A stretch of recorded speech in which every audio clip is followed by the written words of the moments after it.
1033 and 1031 exchanges are similar as they allow an investor to defer capital gains taxes while relinquishing control of a property held for business or investment purposes. Now, both tax mitigation strategies offer investors strong alternatives to taxable transactions in which capital gains taxes can exceed 20 to 30% of capital gains. Though similar, they are designed for different situations. And joining me is Brent Lee with Landowner Exchange in Williston, North Dakota. And Brent, let's start with the 1031. What is it used for, and what are the primary benefits? 1031, a lot of people know that are familiar with that if they're real estate people.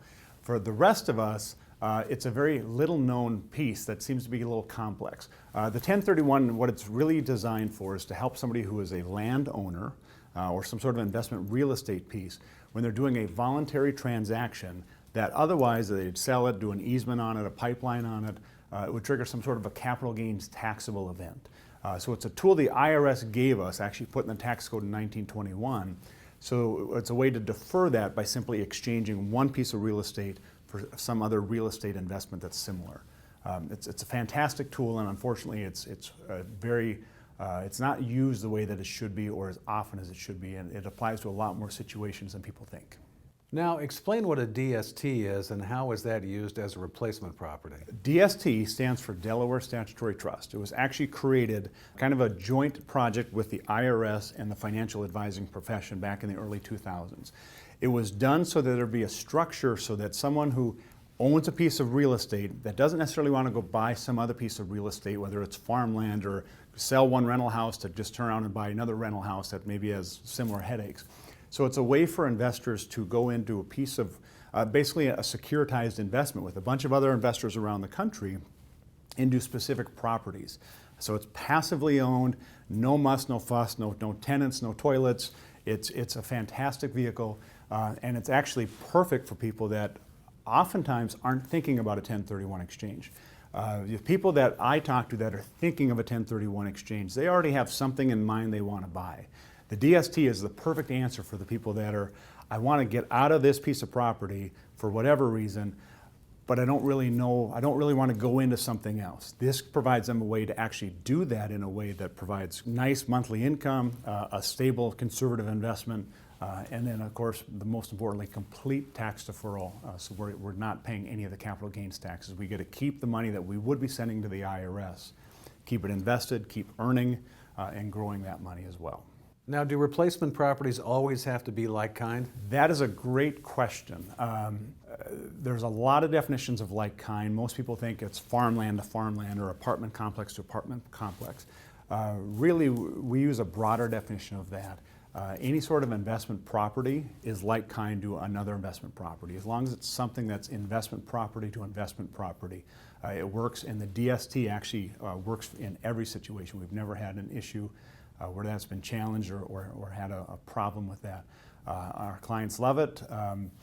They own property around the country. They have to pay state income tax, or better yet, if we're in a tax-free state, no state income tax on the properties that they own. And it works. It's a fantastic tool for someone who would otherwise just sell their property, pay the taxes, and take it down to their local investment guy and put it in something to get an income stream. We get to do that same exact thing, and we get to cut the IRS out of the transaction. Now let's talk about the 1033 exchange and its primary benefits. The 1033 exchange is actually one of my personal favorites. It was written into the tax code, the IRS tax code in 1921 with the 1031 exchange, but nobody knows it even exists. It's for very select circumstances where the land is under eminent domain condemnation. Think of a public works project, a highway, a waterway, an airport, some sort of a public good project, a lot of private projects. Think of big oil pipelines, big other project. There's a flood diversion project. There's a lot of stuff that people don't realize has eminent domain authority.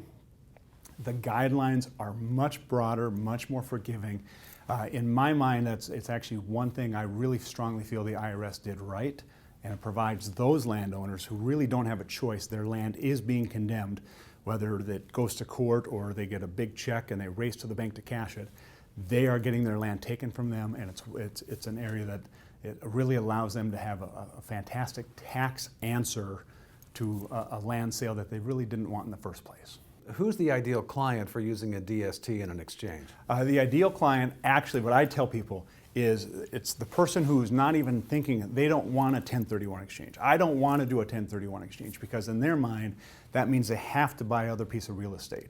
So the ideal client is someone who's like, I don't know what to do. I don't want to pay taxes, but I don't want to buy more land. And we come in and say, hey, we have a great solution for you. What if we had an investment that you could put money in that actually was real estate and it checked all the boxes for the IRS to give you a 1031 exchange? If we can do everything that you want to do, but by putting that investment in some real estate pieces, we get to cut the IRS out of the equation. Our clients, once they understand what they can do and the options they have to them, I don't want to say it's a no-brainer, but it's almost a no-brainer for every one of the clients that we talk to that fits their situation. My guest has been Brent Lee with Landowner Exchange in Williston, North Dakota. This is Retirement News Online. Thanks for watching.